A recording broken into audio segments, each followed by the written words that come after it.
বাহাদুরি চলবে না রে বাবা। কিসের বাহাদুরি? কই বড় বড় বড় বড় বাহাদুর, টাকার বাহাদুর, ক্ষমতার বাহাদুর কই গেল? নমরুদ, হামান, সাদ্দাত, ফিরাউন, গাদ্দাফি, সাদ্দাম। এরে আল্লাহর গোলাম, তোমার মতো সন্তান ফ্যাক্টরিতে গার্মেন্টসে শ্রমিকের কাজ করে, একবেলার নামাজও বাদ দেয় না, এমন যুবক যুবতী আছে না নাই? ও ভাইজান, তুমি কেন পারবা না? একটু চিন্তা করো। তোমার মতো বান্দা আজকে দেখো, ডাক্তার, প্রফেসর, ইঞ্জিনিয়ার, এমপি, মন্ত্রী, ব্যবসায়ী, চাকরিজীবী, পাঁচ বেলার নামাজি অভাব নাই। ও আল্লাহর বান্দা, আজকে আমিও তো তোমার মতো প্যান্ট শার্টটাই লাগাইয়া যদি রাস্তায় মাস্তানি ভাব নিয়ে চলতাম, কেউ বাধা দিত না। টুপি না মাথায় দিলে মাথা গরম লাগে, তোমার থেকে মোটেও কম বুঝি না। এরপরও কেন টুপি ফালাই না? দাড়িটা লম্বা করার কারণে যৌবনের ভাব চলে যায়। এরপরেও কেন দাড়িটা লম্বা করলাম, কামাই না, ফালাই না, কাটি না? লম্বা জামাটা গায়ে দেওয়ার কারণে শরীর বড় গরম লাগতেছে। এরপরও শরীরের ভেতরে কেন এই জামাটা রাখছি, ফালায় দেই না। পাঁচ বেলার নামাজ পড়ি, কওমি মাদ্রাসায় লেখাপড়া করেছি, কত মানুষ কত বাজে কথা বলছে, এরপরও কেন এই রাস্তাটা ছাড়ি নাই রে বাবা? চিন্তা ভাবনা করে দেখলাম, আমি দুনিয়াতে আজকে যতই ভক্তবৃন্দ দেখি, আমার ডানে বামে সামনে পেছনে টাকা পয়সা বাড়ি গাড়ি, ভক্তর অভাব নাই। কিন্তু আজকে আমি বক্তা আর শ্রোতা। একদিন যেমন আসবে, আমার যখন আজরাইল আমার রূহটা নিয়ে যাবে, আমার আপন ছেলে মেয়েরা আমার গায়ের গেঞ্জিটা বেলেট দিয়ে কেটে রেখে আমাকে সাদা কাফনের তিনটা কাফন দিয়ে প্যাকেট করিয়া এরপরে এমন একটা জায়গায় রাখবে, কবরে, যেখানে বাঁশবাগান, দিনের বেলা যাইতেও বড় ভয় লাগে, যেখানে সাপ বিচ্ছু থাকে, এই জায়গায় কবর খনন করিয়া পাড়াইয়া পাড়াইয়া মাটি দিয়া আমার সন্তান, আমার পরিবারের সবাই ঘরের দরজা লাগায় ঘুমাবে আরামে। এক সপ্তাহ, এক মাস পরে আর নামগন্ধ নিবে না। দুই একদিন কান্নার পরে তাদের অবস্থা স্বাভাবিক হয়ে যাবে। আমার মাথার ঘাম পায়ে ফেলানো টাকা পয়সা দিয়ে তারা আরামে খাবে আর ঘুমাবে, আর আমি খালি হাতে হাজারো টন মাটি বুকের মধ্যে নিয়ে কবরে পড়ে থাকবো। ওই জায়গায় আমার মা বাবা কেউ নাই, এখন আমি একা। একটা ছোট ঘর, দুনিয়াতে ছোট একটা রুম আমাকে দিলেও তো আমি একা ঘুমাইতে পারি না, রাতের বেলা ভয় পাই। অথচ ওই অন্ধকার কবরে আমারে রাখার পর ওই জায়গায় দুইজন ফেরেশতা চলে আসবে তিনটা প্রশ্ন করার জন্য। রবের পরিচয় দাও, ধর্মের পরিচয় দাও, রাহমাতুল লিল আলামিনের পরিচয় দাও। তুমি কত বড় আলেম প্রশ্ন করা হবে না, তুমি কত বড় টাকাওয়ালা কোনো প্রশ্ন করা হবে না, তুমি কোন দলের নেতা কোনো জানার জিজ্ঞাসাও করা হবে না। সবার বেলায় প্রশ্ন তিনটা। আমাকেও যেই প্রশ্ন, আপনাদেরকেও সে একই প্রশ্ন করা হবে। হিন্দুদেরকে যেই প্রশ্ন, মুসলমানকে একই প্রশ্ন। রবের পরিচয় দাও, ধর্মের পরিচয় দাও, রাহমাতুল লিল আলামিনের পরিচয় দাও। ওই অন্ধকার কবরে নবী বলেন, এই তিনটা প্রশ্নের জবাব যারা দিবে তাদের কবর হবে জান্নাতের টুকরা, যারা দিতে পারবে না তাদের কবর হবে জাহান্নামের গর্ত। দুনিয়ার বান্দা ওই কবরে তিনটা প্রশ্নের জবাব কারা দিতে পারবে? নবী বলেন, যারা দুনিয়াতে রবের গোলামি করে কবরে যাবে, এরা কবরে গিয়া বলবে রব্বি আল্লাহ। দুনিয়াতে যারা ইসলাম মেনে চলবে, কবরে গিয়া তারা জবাব দিবে দ্বীনি আল ইসলাম। দুনিয়াতে যারা নবীর সুন্নাত অনুযায়ী চলবে, কবরে গিয়া নবীকে দেখা মাত্র তারা চিনে ফেলবে। আল্লাহ বলবে, ফেরেশতা, আমার বান্দাটার জন্য কবরে বেহেশতের বিছানাটা দিয়া দাও, আর জান্নাতের সাথে একটা রাস্তা বানায় দাও, জান্নাতের হাওয়া বাতাস তার গায়ে লাগবে। আমার বান্দা এখন 3.5 হাত কবরটাকে বড় একটা বালাখানা বানাও। আমার বান্দা ওই কবরের মধ্যে আরামে ঘুমাবে কিয়ামত পর্যন্ত। কেউ তোমরা ঘুমের মধ্যে ডিস্টার্ব করবা না। এরে নবীর উম্মতের দল, মায়ার নবী বলেন, ওই কবরে যাওয়ার পর তিনটা প্রশ্নের জবাব যারা দিতে পারবে না, ওই তিন প্রশ্নের জবাব কারা দিতে পারবে না? দুনিয়াতে যারা রবের গোলামি করে না, আল্লাহর নবীর সুন্নাত মানে না, দুনিয়াতে যারা ইসলাম মানে না, এমন কপাল পোড়া এই সমাজের মধ্যে দেখবেন আছে, নিজেও নামাজ পড়ে না, যারা নামাজ পড়ে তাদেরকেও পছন্দ করে না, নিজেও দাড়িটা লম্বা করে না, যারা দাড়ি লম্বা করে তাদেরকেও পছন্দ করে না, নিজেও হালাল খায় না, যারা হালাল ভাবে উপার্জন করে তাদেরকেও পছন্দ করে না, নিজেও পর্দা করে না, যারা পর্দা করে চলে তাদেরকেও পছন্দ করে না, নিজেও আল্লাহর নামের জিকির করে না, যারা জিকির করে তাদেরকেও পছন্দ করে না। এই রকম মানুষ সমাজে অভাব নাই। নিজেও নবীর সুন্নত মানে না, যারা সুন্নত অনুযায়ী চলবে তাদেরকেও পছন্দ করে না। কিয়ামতের দিন আল্লাহর শাস্তি তো ভয়ানকটা আছে, তবে কবরের মধ্যে নবী বলেন তিনটা প্রশ্নের জবাব তারা দিতে পারবে না। যখন ফেরেশতারা বলবে রবের পরিচয় দাও, ধর্মের পরিচয় দাও, রাহমাতুল লিল আলামিনের পরিচয় দাও, ওই নাফরমান গুনাহগার একটা আওয়াজ দিবে লা আদরি, হা হা লা আদরি, আমি কিছুই জানি না, কিছুই জানি না। নবীজি বলেন সাথে সাথে আমার আল্লাহ গায়বী আওয়াজ দিয়ে বলবেন ও কবরের ফেরেশতা, এই নাফরমান জাহান্নামীকে আর কিছু জিজ্ঞাসা করিও না, কারণ আমি আল্লাহ পাক দুনিয়াতে কম সুযোগ দেই নাই। আমার দেওয়া পানি, আমার দেওয়া বাতাস, আমার দেওয়া সূর্যের আলো, চাঁদের আলো, নদীর মাছ, গাছের ফল, জমিনের ফসল খাইয়া এত বড় নিমক হারাম একবারও আলহামদুলিল্লাহ বলে নাই। আলেম ওলামারা পায়ে ধরে ধরে নামাজের দাওয়াত দিত, এক বেলার নামাজও আদায় করে নাই। এখন আর দেরি না, কবরের মধ্যে জাহান্নামের বিছানাটা দাও, জাহান্নামের সাথে রাস্তা বানায় দাও। একটা না দুইটা না, 70 থেকে 99টা সাপ কবর এসে ভরে যাবে। নবীজি বলেন আল্লাহ তাআলা তাৎক্ষণিকভাবে রাগান্বিত হইয়া আওয়াজ দিয়া বলবেন ও কবরের মাটি, এই নাফরমান গুনাহগারকে দুই পার্শ্বের মাটি জোরে জোরে চাপ দাও। এত জোরে কবরের মাটি দুই পার্শ্ব থেকে চাপ দিবে, পাজরের হাড়গুলো চুরমার হয়ে যাবে। ও আল্লাহর বান্দারা, আল্লাহর কোরআন সত্য, নবীর কথা সত্য, এর মধ্যে কোনো সন্দেহ নাই। ও নবীর আশিক, এখনো সময় আছে, তওবা করে নাও। পিছনে যত অন্যায় করেছি ওই অন্তর থেকে তওবা করে নাও। গুনার কারণে আজ হাত না পাক, চোখ না পাক, অন্তর না পাক। আল্লাহকে অন্তর দিয়া মনে মনে বলো, হে মালিক, এই ময়দানে আমার মতো গুনাহগার কেউ নাই। ও আল্লাহ, গুনার কারণে আজ আমার হাত না পাক, চোখ না পাক, আমার মা বাবা কেউ গুনার খবর জানে না। যদি জানতো আমারে সমাজে জায়গা দিত না। আপনি জানার পরেও তো রাগ করিয়া পানি খানা বন্ধ করেন নাই রে আল্লাহ। আজ আমি তওবার নিয়ত করে ফেললাম। ও যুবক, এখনো সময় আছে, তওবা করে নাও। সম্মান দেয়ার মালিক আল্লাহ, রিজিকের মালিক আল্লাহ, হায়াতের মালিক আল্লাহ। আজকে নবীর তরিকা মতো চলতে গিয়া সম্মান কমে নাই, খানাও বন্ধ হয় নাই, স্বাধীনতাও নষ্ট হয় নাই, সম্মান সব জায়গায় পাই। এমপি সাহেব দেখলে কয় হুজুর দোয়া করবেন, মন্ত্রী দেখলে কয় দোয়া করবেন। দুনিয়ার লাইনের সব মানুষগুলো সম্মান করে। খালি মনে করিও না আমগো হুজুরেরাই বুঝি সম্মান করে না, বরং দেখতেছি অনেক জাতি ভাইরা বিরোধিতা করে, কিন্তু সাধারণ মুসলমান কোরআন ওয়ালাদের কলিজা ভরিয়া সম্মান করে। ও নবীর আশিকের দল, যেই কোরআনের কারণে, নবীর সুন্নতের আমলের কারণে সম্মান আমার বেড়ে গেল, অতএব সেই নবীর সুন্নত আমি কেন ছেড়ে দিব? কোন হিন্দু, কোন বৌদ্ধ, কোন ইহুদি আমার নবীর সুন্নত মানবে না, আমল করবে না। নবীর সুন্নতের আমল করব আমরা মুসলমান। আমরা যদি না করি জমিনে আর কেউ করবে না। ও আল্লাহর বান্দারা, ইঞ্জিনিয়ারিং পড়ো, ডাক্তারি পড়ো, লেখাপড়া করো, চাকরি করো, ওই লেখাপড়া বন্ধ করিও না। স্কুল কলেজে পড়ি একজন ভালো ডাক্তার হও, আদর্শবান ডাক্তার হও, মানুষ যেন মরিয়া গেল দোয়া করে। একজন ভালো আদর্শবান ইঞ্জিনিয়ার হও, মানুষ যেন তোমার ব্যবহারে দোয়া করে। একজন ভালো তুমি কলামিস্ট হও, আদর্শ যেন তোমার নষ্ট না থাকে। মা বাবার দোয়া নিয়ে চলবা, এলাকার মানুষের সাথে ভালো ব্যবহার করবা, উলামায়ে কেরামের পরামর্শ নিয়ে চলবা। প্রত্যেকটা মানুষ তোমার জন্য দোয়া করবে, মরিয়া গেলে 2 ফোঁটা চোখের পানি ফেলে দোয়া করবে। ও যুবক, কয়দিন আর বাহাদুরি করবা? তোমার আমার মতো কত যুবকের লাশ কবরে রাখছি, এমন কোন দিন নাই যে যুবকের মরণের খবর নাই। কয়দিন আর বাহাদুরি করবা?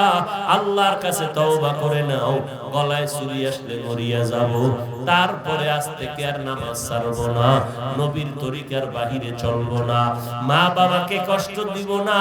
যেই মা বাবার দোয়া আর চোখের পানিতে আজ আমি পরীক্ষায় ভালো নাম্বার পেয়েছি, আজকে আমি চেয়ারে বসে বয়ান করতেছি।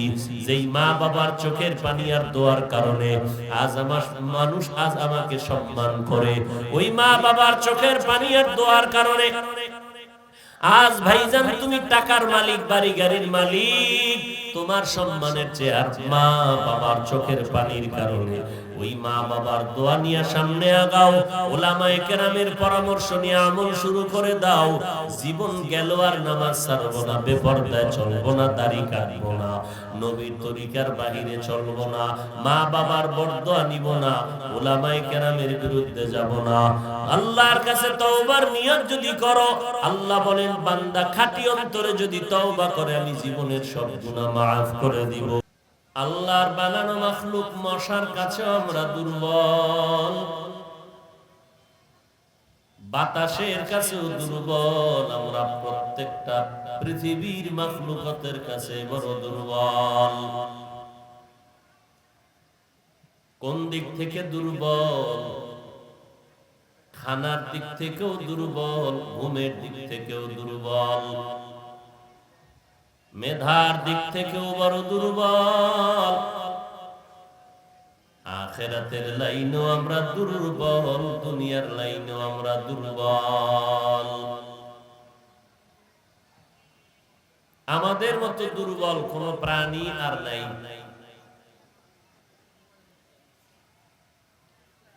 আল্লাহর দেওয়া মাখলুকাতের কাছেও দুর্বল, আমাদের হাতের বানানো 2 টাকা দামের প্লেটের কাছেও আমরা বড় দুর্বল।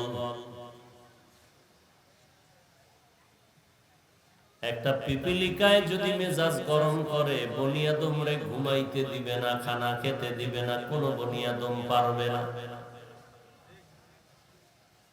মশায় যদি মেজাজ গরম করে বলে, কোন আদম সন্তান ঘুমাতে পারবে না, কারো শক্তি নেই ঘুমাবে। বাতাস যদি বলে আদমের সাথে যুদ্ধ করব, কোন মানুষের শক্তি নেই বাতাসের মোকাবেলা করবে। নদীর মাছ যদি মেজাজ গরম করে, কোন আদম সন্তানের সাথে ধরা দিব না, কোন আদম সন্তানের শক্তি নেই যে মাছ ধরে ঘরে নিয়ে রান্না করে খাবে। তাহলে আমরা প্রত্যেকটা প্রাণীর কাছে বড় দুর্বল। খানার বেলায় দুর্বল, কারণ জমিনের মধ্যে কোহে কাফ নামের একটি পর্বতমালা, সেখানে সিমর্গ বসবাস করত। যে একটা সিমর্গের জন্য দৈনন্দিন খানা 40টা মোটা তাজা হাতি। একটা সিমর্গের দৈনিক খানা 40টা মোটা তাজা হাতি। ঢাকা যাবেন, চিড়িয়াখানায় লেখা আছে একটা বাঘের দৈনিক খানা 17 কেজি গোশত। কোন আদম সন্তান 3 বেলা সারা দিন সারা রাত বসে 17 কেজি গোশত খাওয়াটা সম্ভব নয়।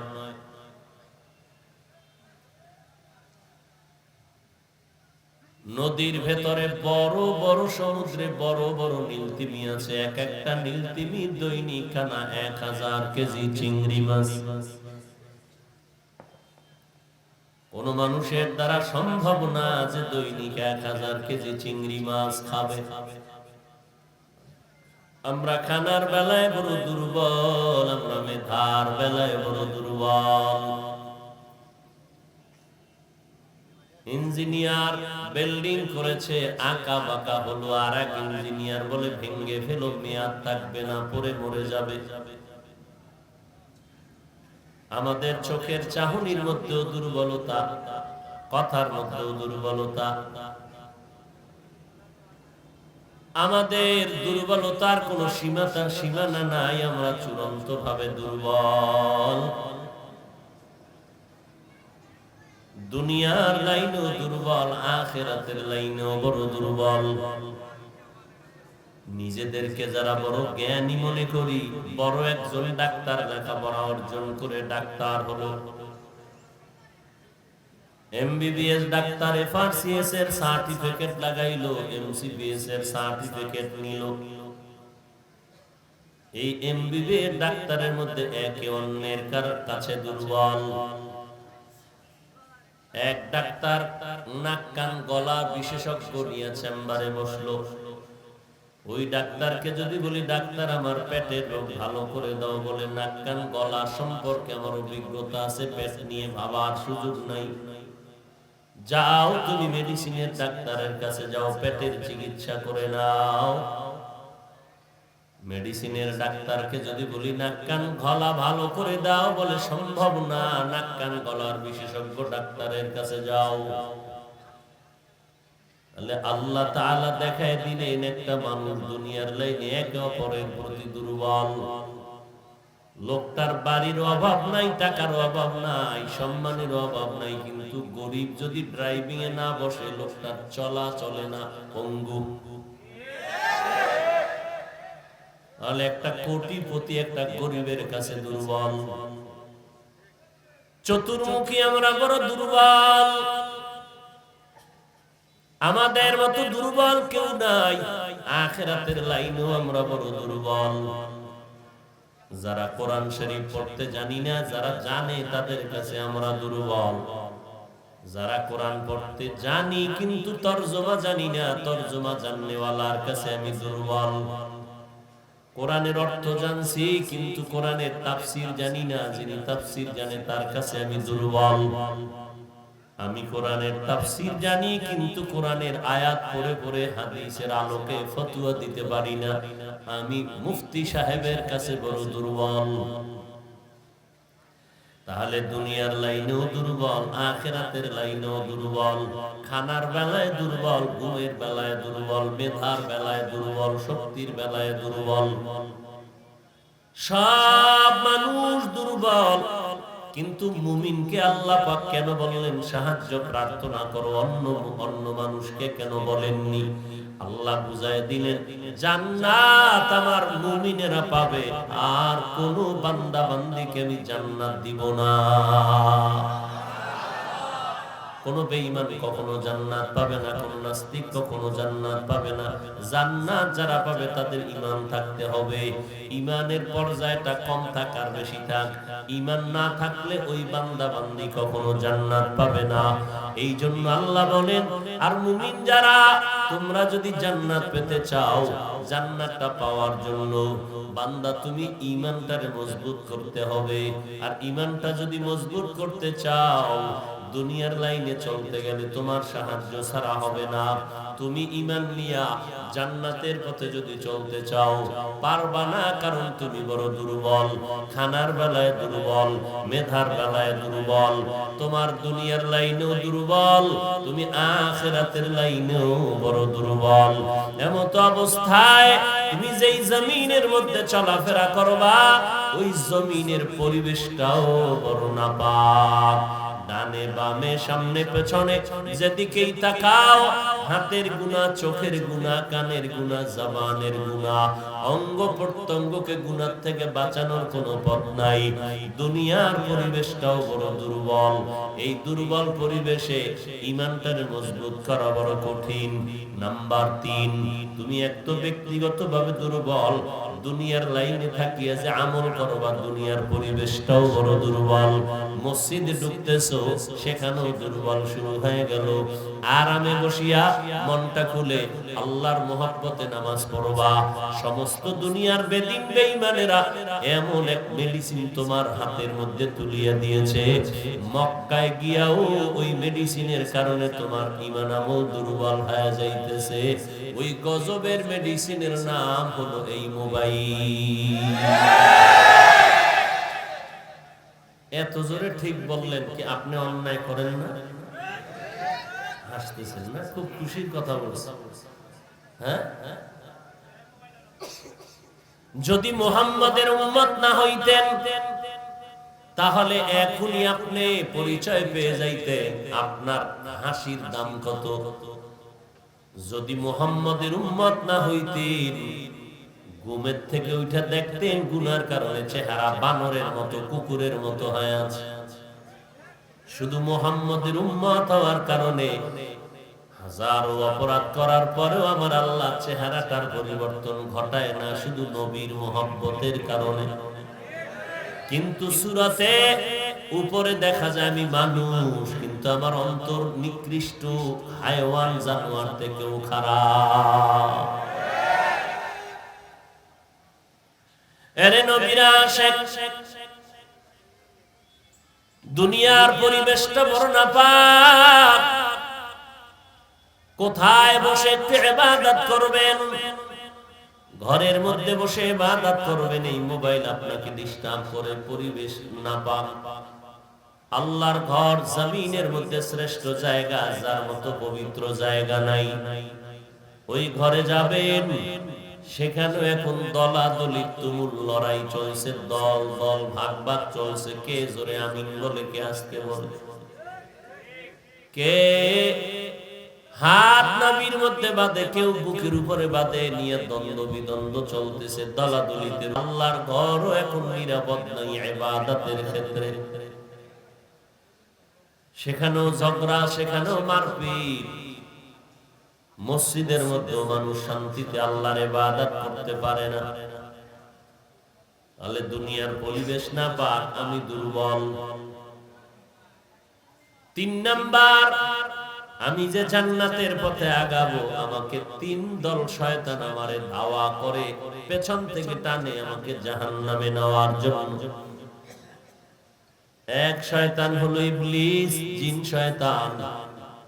আর একদল শয়তান হলো মানুষ রূপী আমার বন্ধু বান্ধবের মধ্যে শয়তান।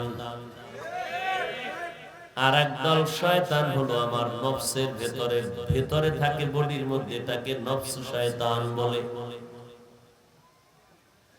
এই 3 দল শয়তান 24 ঘন্টা মেহনত করে আমাকে কেমনে জামাত থেকে তরক করবে। নামাজ যেন জামাতে পড়তে পারি না, মা বাবার সাথে যেন তর্কে জড়াই, আলেমের বিরুদ্ধে যেন কথা বলি, নবীর বিরুদ্ধে কথা বলি, শিরিকের মধ্যে যেন ঢুকে যায়। এই 3 শয়তান আমার পেছন দিক দিয়ে টানে, জাহান্নামে নিবে।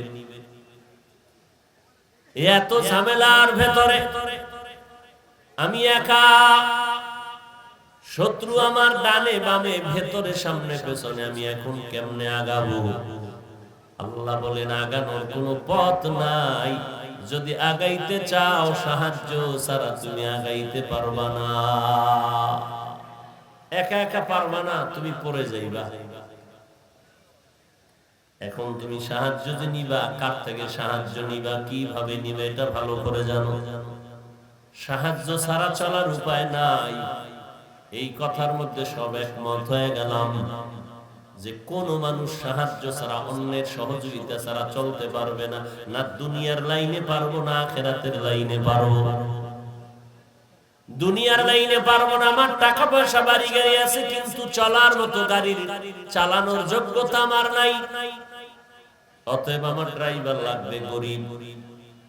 আবার আমি যদি চালাইতেও পারি, কিন্তু আমি দুর্বল, রাস্তায় গাড়ি নষ্ট হয়ে গেল, এখন ইঞ্জিনিয়ারের কাছে যেতে হবে, আমি পারবো না, আমি সেখানেও দুর্বল। আমার খানাটা পর্যন্ত রান্না করার জন্য আর একজনের দিকে তাকায় থাকতে হয়, আমি রান্না করতে পারি না, আমি বড় দুর্বল। আমার বাথরুমটা, বড় লোকের বাথরুমটা পরিষ্কারের জন্য গরিব কর্মচারী লাগবে, না হয় বাথরুম পরিষ্কার করা যাবে না, আমি সেখানেও দুর্বল। আমার জামা কাপড় গুলো পরিচ্ছন্ন করার জন্য লোক লাগবে, কাজের লোক, কারণ আমারটা আমি ধুইতে পারি না, সেখানেও আমি দুর্বল। আমার টাকা পয়সা বাড়ি গাড়ি আছে, কিন্তু আমার গরিব যদি সাহায্য না করে চলতে পারি না। মাছ বাজারে যাওয়া সম্ভব না, যদিও গেলাম আনবে কে? আমার কর্মচারী না থাকলে আমি দুর্বল। অতএব দুনিয়ার লাইনেও আমি দুর্বল, আখিরাতের লাইনেও দুর্বল। কোরআন পড়তে জানি না, পড়তে জানলে তরজমা পারি না, তরজমা পারলে ব্যাখ্যা জানি না। কথা বুঝেননি কিছু? কি বুঝেন? হুজুর টুজুর লাগে না, হ্যাঁ, মাযহাব লাগে না, পীর আল্লাহওয়ালা লাগে না, আল্লাহ হেদায়েত দান করুন। সাহায্য ছাড়া চলা যাবে না, এটাই ফাইনাল। এখন সাহায্য কার থেকে নিব? যার মধ্যে তিন দিকের দুর্বলতা নাই, তার থেকে সাহায্য নিতে হবে। এক নাম্বার, যার কোনো পেছনে টান নাই। দুই, যার কোনো অভাব নাই। তিন, যার মধ্যে কোনো ব্যক্তি স্বার্থ নাই। এই তিনটা দুর্বলতা যার মধ্যে নাই, তার থেকে সাহায্য চাও। চেয়ারম্যানের দিকে নজর করো, এমপি মন্ত্রী সরকারের দিকে তাকাও, তাদের থেকে যে আমরা সাহায্য নিব, আগে দেখবো তিনটা দুর্বলতা তার মধ্যে আসেনি। নজর করে দেখলাম এমপি মন্ত্রী কেন, দুনিয়ার এমন একটা কোনো মানুষ দেখি না যার পেছনে কোনো টান নাই। যত আগাইতে চায় মাইয়া পোলায় পেছন দিয়ে ধরে, আমার এইটা দাও সেইটা দাও। স্ত্রী পেছন দিকে টানে, আমার মনের আশা পূরণ করো, বাড়ি করো গাড়ি করো, হয়েছে হয় নাই, বাড়ি আর একটা করো, গাড়ি আর একটা দাও। করতে করতে দিতে দিতে অনেক স্বামী ফকিন্নি হয়ে গেছে, এরপরেও ম্যাডামের মন ভরতে পারে না।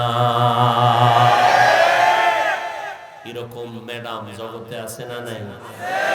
সারা দুনিয়াও যদি দাও, ম্যাডাম বলবে কলিজা ঠান্ডা হয় নাই, আরো দাও আরো দাও।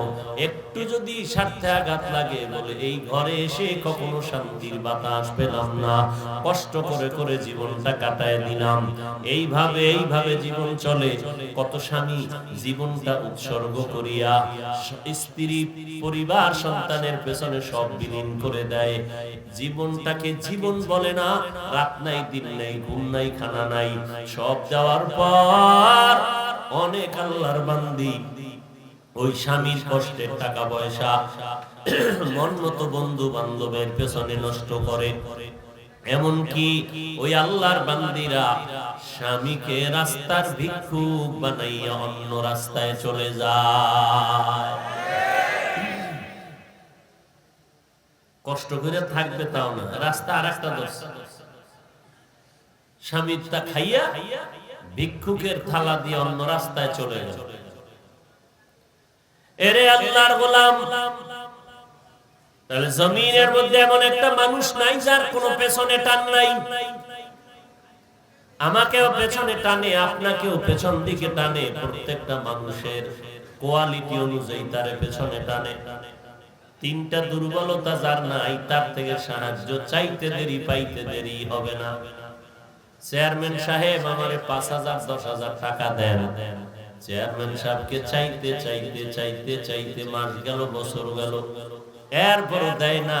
কয় চেয়ারম্যান সাহেব দেন না কেন? বলে আমার পিছনের টান আমি ধরে রাখতে পারি না, তোমাকে কখন আমি দিব। বলে জমিনে এমন একটা মানুষ নেই যার পেছনে টান নাই। তিনটা দুর্বলতার দ্বিতীয়, যার কোনো অভাব নাই। জমিনের মধ্যে এমন একটা মানুষ তালাশ করে দেখবেন যার কোনো অভাব নাই। দুনিয়াতে এমন একটা মানুষ তালাশ করে পাবেন কিনা খুঁজেন, এমন একজন মানুষ যার কোনো অভাব নাই। আসেনি বলেন তো? বরং যে যত বড় লোক, তার অভাব তত বড়। টাকা পয়সা মাল দৌলতে যত বড় অভাব, আমার অভাব মাত্র 100 টাকায় সমাধান। বড় লোকের লক্ষ টাকায় সমাধান হয় না। আমার জামা কাপড় ময়লা লাগছে, আমি ধুয়ে নিলাম। বড় লোকের জামা কাপড় ময়লা লাগলে নিজে ধুইতে পারে না। আমার বাথরুম, আমার ঘর আমি মুছে নিলাম, পরিচ্ছন্ন করে নিলাম। বড় লোকের ঘর বাথরুম যদি গরিবেরা কর্মচারীরা পরিষ্কার করে না দেয়, এক সপ্তাহের ভেতরে প্রত্যেক বাড়িওয়ালার বাড়ি টাইলস মোজাইক ওয়ালা ঘর গরুর গোয়াল ঘর হয়ে যাবে।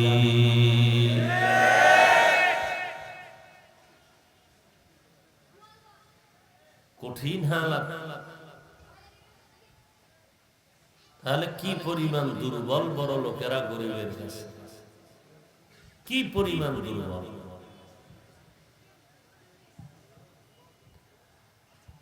তো অভাব ছাড়া একটা মানুষ জমিনের মধ্যে নাই, একটা মানুষ নাই।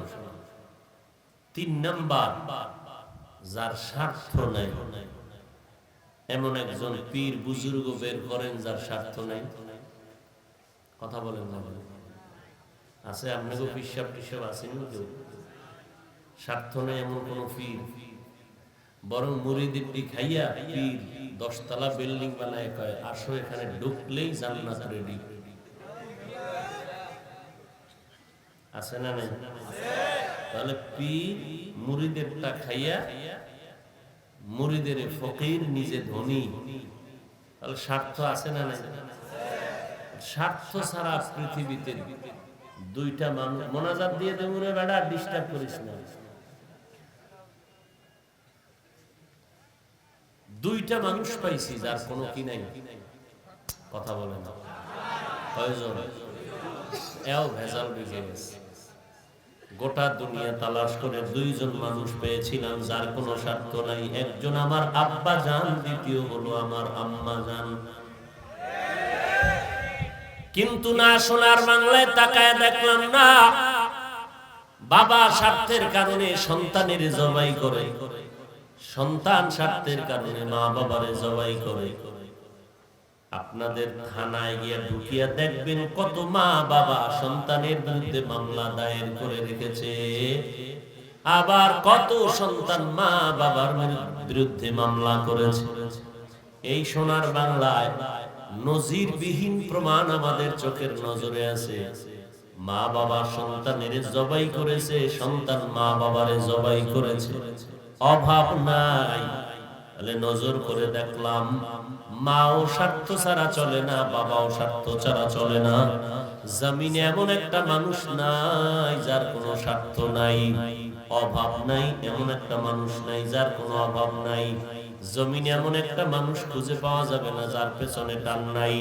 আমি বলেছিলাম সাহায্য তার কাছে চাও, চাইতে দেরি পাইতে দেরি না। যার মধ্যে তিনটা দুর্বলতা থাকবে না, এক নম্বরে পিছু টান, এরপরে অভাব, এরপরে স্বার্থ। জমিনের মধ্যে এমন কোন মানুষ জমিনে তালাশ করে পাওয়া যাবে না।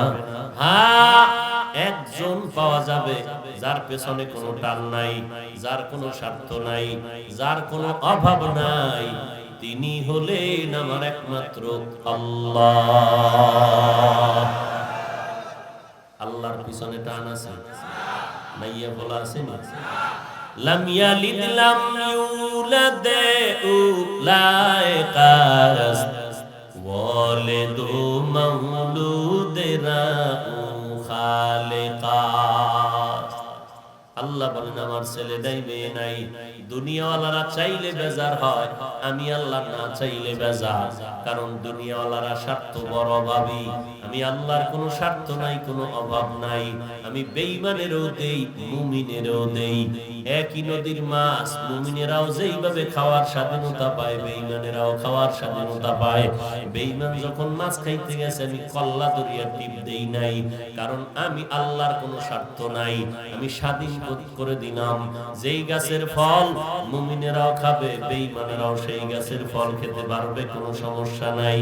ও বান্দা, যেই প্রাণীর গোশত মুমিন খাবে, বেঈমানেরাও খাবে, কোনো বাধা নাই। মসজিদের দরজা খুলে দিলাম, মুমিনে যদি ঢুকতে চাও বাধা নাই, বেঈমান ঢুকবা বাধা নাই। আবার সিনেমা হলের দরজাও খোলা, বেঈমান ঢুকবে, কোনো নিষেধ নাই, মুমিন ঢুকবা, কোনো নিষেধ নাই। আমি আল্লাহ তাআলা স্বাধীনতা দিয়ে দিলাম। কেন? দুনিয়াটা হলো পরীক্ষার হল, আর পরীক্ষার হলের মধ্যে যারা প্রশ্নের উত্তর সঠিক লাগবে তাদেরও যেই স্বাধীনতা, যারা প্রশ্নের উত্তর উল্টা পাল্টা লাগবে তাদেরও একই স্বাধীনতা। উল্টা পাল্টা যারা লাগবে তাদেরকে যেমন পরীক্ষার হলে বাধা দেওয়া যায় না, এই দুনিয়ার মধ্যে যারা আমার হুকুম মতো চলবে তাদেরও যেই স্বাধীনতা, যারা আমার বিরোধিতা করবে তাদেরকেও স্বাধীনতা দিলাম। কারণ দুনিয়াটা পরীক্ষার হল, বাধা দেওয়ার জায়গা না। আমি স্বাধীনতা দিয়ে দিলাম। আমি আল্লাহ স্বার্থের জন্য কারো দরজা বন্ধ করি নাই। আমি আল্লাহ যে চাইবে তাকেই দিব, তবে কারোটা দিব খুশি হইয়া, কারোটা দিব বেজার হয়ে। দেওয়া কম দিব না। আমি আল্লাহ স্বার্থহীন। অতএব বান্দা সাহায্য যদি চাইতে চাও জমিনের কারো কাছে চাইও না, একমাত্র আল্লাহর কাছে সাহায্য চাইও। কার কাছে? আর কারো কাছে চাইতে পারবো, দিবে না। মন ভরে কেউ সাহায্য আমাকে করবে না। মানুষ একটা পশুকে সহযোগিতা করে, মানুষকে করে না। মানুষ গলায় পাড়া দিয়ে মানুষের উপকার করে। গলায় পাড়া দিয়ে কি করে? উপকার। বুঝেননি? গলায় পাড়া দিয়ে উপকার মানে গরিব কয় কিছু টাকা দাও, ঠিক আছে সুদে নে, তার মানে গলায় পাড়া দিয়া উপকার। ৫,০০০ দিব, ১০,০০০ আমারে দিবি। এরকম হারামখোর আছে না নাই? আল্লাহ হেদায়েত দান করুন। যারা সুদ দেয়, যারা নেয়, যারা সাক্ষী থাকে, যারা লেখে, উভয় জাহান্নামী। এদের নামাজ কবুল হবে না, রোজা কবুল হবে না, দান সদকা কবুল হবে না, জিকির কবুল হবে না, তেলাওয়াত কবুল হবে না, কোনো মোনাজাত কবুল হবে না, হজ করলে হবে না, যাকাত দিলে কবুল হবে না, লাব্বাইক কবুল হবে না, মক্কা মদিনায় গেলেও গুনাহ মাফ নাই। আল্লাহ কয় রেডি হ, আমি তোর সাথে যুদ্ধ করব। আল্লাহর সাথে যুদ্ধ করার সাহস আছে কারো? অথচ আল্লাহ যুদ্ধের ঘোষণা দিয়েছেন। কারণ তুই সুদ খাও, তুই তো হারামজাদা, তুই ২৪ ঘন্টার সেকেন্ডে সেকেন্ডে সেকেন্ডে নিজের গর্ভধারিণী মায়ের সাথে জিনার গুনায় লিপ্ত। না খাইয়া মরে যাবা, তারপর হারাম খাইবা না। আমার আল্লাহর কাছে অভাব নাই। সাহাবায়ে কেরাম কষ্ট করে জীবন চালাইছেন, তারপরও হারাম খায় নাই। এরে নবীর আশিক, আমার আল্লাহর দরবারে কোনো তার অভাব নাই। ও আল্লাহর গোলাম, রিকশা চালাইয়া খাও, নামাজ পড়ো, এরপরও শান্তি, কিন্তু হারাম খাওয়ায় কোনো শান্তি নাই। যত বড় টাকার গরম দেখো না কেন, ঘরে যাইয়া খবর নাও, বউ নিয়ে শান্তি নাই, মাইয়া বলা নিয়ে শান্তি নাই, মানসিক জ্বালায় রাতে ঘুম নাই, মানসিক যন্ত্রণায় রাতের বেলা কি নাই। এরপরে মামলা হামলার ভয় তো আছে। ওই আল্লাহ তাআলা বলেন আমার কাছে সাহায্য প্রার্থনা করো, কারণ আমার কোনো অভাব নাই।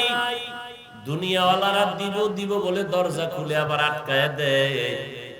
আল্লাহ বলেন আমার দরজা খুলে দিলাম, কখনো দরজা বন্ধ হবে না। রাতের বেলা ডাক দিবি আমি হাজির, দিনের বেলা ডাক দিবি হাজির, জঙ্গলে বয়া ডাক দিবি হাজির, নদীর মধ্যে বয়া ডাক দিবি আমি হাজির। আমার নবীর থেকে দামি কোন নবী? এই যুবকেরা ঘুমাও, আমার নবীর থেকে দামি কোন নবী? আমার নবীর থেকে দামি কোন পীর? আমার নবীর থেকে দামি কোন মুহাদ্দিস, কোন বুজুর্গ আছে কেউ? সেই নবী কিছু জীবনে প্রয়োজন যদি হতো, আমার নবী বলো কার কাছে চাইতেন? না ইব্রাহিম নবীর মাজারে, কোন কবরে, কার কাছে চাইতেন? قال النبي صلى الله عليه وآله وسلم إذا سألت فاسأل الله وإذا استعنت فاستعن بالله। ও বান্দা, কিছু সুয়াল যদি করতে চাও আল্লাহর কাছে সুয়াল করো, সাহায্য যদি চাইতে হয় আল্লাহর দরবারে সাহায্য চাও। আমার নবী যদি আল্লাহর কাছে চাইতে পারেন, ওই নবীর উম্মত হয়ে বলো আল্লাহর কাছে চাইতে তোমার টেনশন কেন? কয় অনেক চাইছি তো দেয় না দেখে আর চাওয়াই বাদ দিয়ে দিছি, আর চিন্তা করছি মাজারে চাই দেই কিছু পাইনি। আল্লাহর কাছে চাইলাম আল্লাহ দেয় না, বহু চাইলাম আল্লাহরে কইলাম একটা ছেলে দিও, আল্লাহ দিছে মাইয়া। বুঝেন না? আল্লাহর কাছে চাইছিলাম কোটি কোটি টাকা, কিন্তু দেয় না। ব্যবসায় হাত দিয়েছিলাম বিশাল বড় কোটিপতি হয়ে যাবে, লস আর লস, আল্লাহ লাভ দেয় না। কেমনে আর চাইতাম? এই রাগ করি এখন আল্লাহর কাছে চাই না কেন? আল্লাহ আমার কথা শুনেই না, চেয়ে লাভ নাই। আল্লাহ কয় সারাটা দিন যদি লাইন ছাড়া চাও কোনোদিন তুমি পাইবা না। আল্লাহ বলেন চাওয়ার জন্য দুইটা পদ্ধতি দিয়ে দিলাম, দুই সিস্টেমের মাধ্যমে চাও। এক নম্বরে ধৈর্য, দুই নম্বরে হলো নামাজ। দুইটা মাধ্যম। ইস্তাঈনু বিস-সাবরি ওয়াস-সালাহ, দুই জিনিসের মাধ্যমে চাও। এক নম্বরে ধৈর্য, দুই নম্বরে হলো নামাজ। আজ আমাদের মধ্যে ধৈর্য নাই, নামাজেরও খবর নাই। ধৈর্য আছে না? আগামীকাল জুমার নামাজে গেলে দেখবেন ধৈর্য কারে কয়। যাবে সবার শেষে, ভাগবে সালাম ফিরানো মাত্র দৌড়। কি ভাই, এইরকম অন্যায়কারী আপনাদের মধ্যে কেউ নাই? তাহলে যে অপরাধী সে তো মাথা নত করে কাঁদবে, লজ্জায় মাথা গুটাইয়া রাখবে, তার আওয়াজ থাকবে ছোট, দিল থাকবে নরম। কই আপনাদের আওয়াজে মনে হয় অহংকার আরো বেড়ে গেল, দিলের মধ্যে আরো খুব অহংকার, নরম চিন্তা তো কারো নাই। আবার বলেন যে আমরা নামাজ না পড়লে কি হুজুরদের থেকে আমাদের দিল ভালো, আমাদের অন্তর ভালো। এই যদি হয় আপনাদের অন্তরের অবস্থা, তাহলে হুজুরদের বয়ান তো আপনাদের দিলে ঢুকবে না, কারণ হুজুরদের প্রতি আপনাদের ভক্তি শ্রদ্ধা তো দুর্বল। ধৈর্য বড় কঠিন সম্পদ। আল্লাহ বলেন যারা ধৈর্য ধারণ করবে আমি আল্লাহ তাদেরকে বিশাল শ্রেষ্ঠ দুইটা নিয়ামত দান করব, পুরস্কার দান করব। একটা দিব দুনিয়ায় আর একটা দিব পরকাল জীবনে। ধৈর্য ধারণ যারা করবে তাদের পুরস্কার দুইটা, একটা দুনিয়ার মধ্যে আর একটা পরকালে। দুনিয়ার মধ্যে পুরস্কার হলো আমি আল্লাহ ধৈর্য ধারণকারীর সাথে সব সময় থাকবো। আল্লাহ থাকলে আর কোনো টেনশন আছে? হ্যাঁ, কোনো টেনশন নাই। আল্লাহ আছে এটা বুঝি কেমনে? বিড়ি টানলে বুঝবা, গাঞ্জা খাইলে বুঝবা। ইব্রাহিম রে নমরুদ যখন আগুনের মধ্যে ফেলে দিল, জিবরাইল কানের গোড়ায় মুখ লাগাইয়া কয় ভাই ইব্রাহিম কোন সহযোগিতার প্রয়োজন আসেনি? বলে না, আমার আল্লাহ তো দেখতেছে। সাহায্যের যদি প্রয়োজন হয় তোমার দরকার নাই, আমার আল্লাহ আমার জন্য যথেষ্ট। ইব্রাহিমের জ্বলন্ত আগুনের মধ্যে ফালায় দিল। ইব্রাহিম আগুনের মধ্যে বসে আছে, ইব্রাহিমের পশম জ্বলে না। কারণটা কি? বলে ইব্রাহিমের সাথে আছেন আমার আল্লাহ।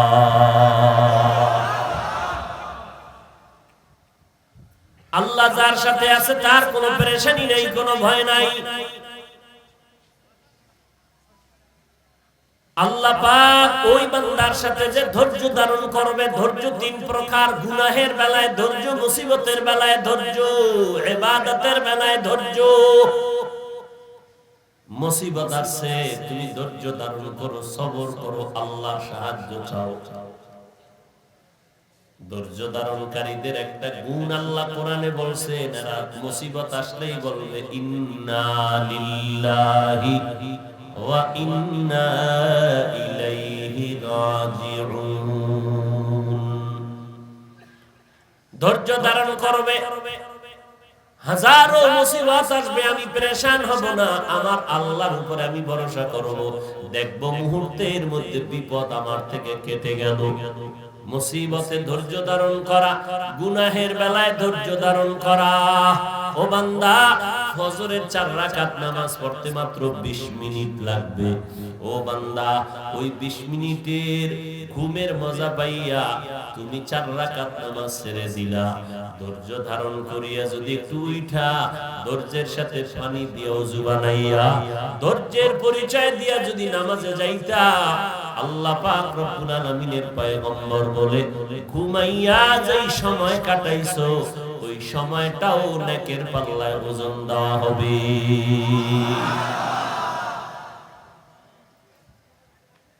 ভাইরা আমার, গুনাহের বেলায় ধৈর্য। মোবাইল পাইছো হাতের মধ্যে, এখন দুনিয়ার কেউ দেখে না, কেউ দেখে না, আমার মা নাই বাবা নাই, অন্ধকার রাতের পর্দা লাগানো। এখন আমি যদি কোনো বেগানার সাথে কথা বলি, কেউ জানবে না, কেউ দেখবে না। এরে বান্দা, কথায় বড় মজা, কিন্তু ধৈর্য ধারণ করে আল্লাহর মহব্বত নিয়ে যদি চুপ থাকো, গুনাহের থেকে বাঁচতে পারো। আল্লাহ তাআলা বলে, রে বান্দা, আমি তোর সাথে আছি, দুনিয়ায় কোনো ভয় নাই, পরকালেও কোনো ভয় নাই।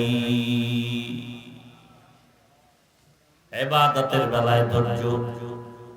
এই যে ইবাদতের বেলায় নামাজ পড়তে গেলেন, ওখানে 10 মিনিট সময় দিলে নামাজটা যেহেতু পড়লেন, ওই লামসাম কেন, ধোঁকা দেওয়ার জন্য কেন, ভালো করে এই পড়ে যেহেতু নামাজটা পড়তে গেছেন ওই জুমায়, তো অর্ধেক পড়িয়া আর অর্ধেক বাদ দিয়ে আসলেন কেন? পড়লে পুরাটাই পড়েন। ইমাম সাহেবের সাথে 2 রাকাত আগে 4 পরে 4, এতে আর কি পরিমাণ সময় নষ্ট হবে? ধৈর্য নাই। বয়ান 5 মিনিট বেশি হয়ে গেলে মাথা গরম। নামাজের ভিতরে কিরাআত যদি একটু বেশি পড়ে তো মাথা গরম হয়ে যায়। ধৈর্য ধারণ কর, দুনিয়াতে পুরস্কার হলো আমি আল্লাহ তোমার সাথে থাকবো, আখিরাতের পুরস্কার হলো আমি আল্লাহ তোমাকে বিনা হিসাবে জান্নাত দিয়ে দিব। আতিনা ফি দারে দুনিয়া না হাসান, আতিনা ফি দারে উকবা না হাসান, ইয়া গিয়াসাল মুস্তাগীসিন ইহদিনা ইফতিখারা বিল উলুমি ওয়াল গিনা। সাহায্য চাওয়া লাগবে নি, সাহায্য ছাড়া চলতে পারবেন? বুঝা লইেন, কিন্তু সাহায্য ছাড়া চলার উপায় আছে? নাই। সাহায্য লাগবে। কার থেকে নিবেন? জোরে বলেন। কয় পদ্ধতিতে চাইতে হবে সাহায্য? 2। 1 নম্বরে ধৈর্য, 2 নম্বরে নামাজ।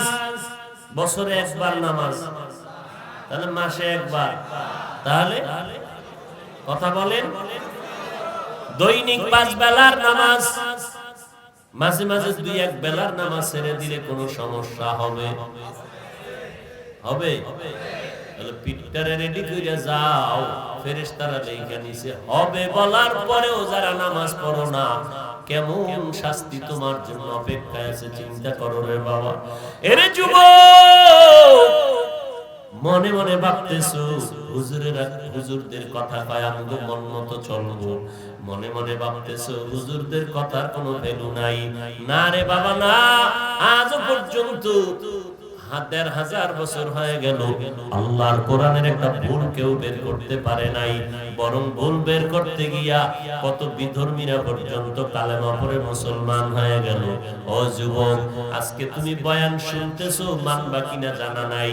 ও যুবক, কি মনে মনে ভাবতেছো কোরআন হাদিস অনুযায়ী যদি হুজুরদের কথা মেনে চলো স্বাধীনতা নষ্ট হয়ে যাবে? বলো, আমরা কোরআনওয়ালা নবীর তরিকা মানিয়ে যারা চলি, আমরা কোন দিক থেকে স্বাধীনতা হারিয়ে ফেলেছি? তোমার মতোই তো স্বাধীনভাবে চলতেছি, তোমার মতোই তো 3 বেলা খাইতেছি। পোশাক আদির স্বাধীনতা আছে, 3 বেলা খাই, তোমার থেকে পিওর খানা খাই, ভালো খানা খাই, বেশি খাই। এবার তুমি ঘুমাও, আমরাও তো ঘুমাই। তোমরা লেখাপড়া করো স্বাধীনভাবে, আমরাও করি। তোমরা ব্যবসা করো, চাকরি করো, আমরাও করি। তোমরা আজকে বিয়ে শাদী করছো, বিবাহ সন্তান নিয়েছো, আমরাও করেছি। তোমরা দেশ বিদেশ ঘুরো স্বাধীনভাবে, আলহামদুলিল্লাহ। আমরা নবীর তরিকাও মানিয়ে তো দেশ বিদেশ সফর করি স্বাধীনভাবে, কোনো তো পরাধীনতা নাই। বরং আলহামদুলিল্লাহ, এক বিন্দু তোমাদের থেকে আমরা নিচে নাই, বরং জমিনের মধ্যে সর্বোৎকৃষ্ট সম্মানে আছে কোরআন এবং নবীর আদর্শওয়ালা কোরআনওয়ালা উলামায়ে কেরাম। তাহলে তুমি কেন মানবা না বলো? আচ্ছা, আমার মতো হুজুর হওয়া এই চিন্তা দরকার নাই। কসম আল্লাহর, আমার মতো হুজুর হওয়ার কোনো দরকার নাই। শুধু এবার তুমি তোমার লাইনে তাকাও, আমাদের মতো হুজুরের দিকে তাকাইও না। তোমার লাইনে তাকায় দেখো, তোমার মতো যুবক জেনারেল লাইনে আছে, কোনদিন মাদ্রাসায় যায় না, আলিফ বাতা পড়ে নাই। বলো তোমার লাইনে থাকা মানুষটা নামাজি দাড়িওয়ালা আসেনি? স্কুল কলেজে লেখাপড়া করে, ছাত্র ছাত্রী 5 বেলার নামাজি আসেনি? আল্লাহ বিবেক দিছে, বেঈমানি আর গাদ্দারি কয়দিন করবি? নিজের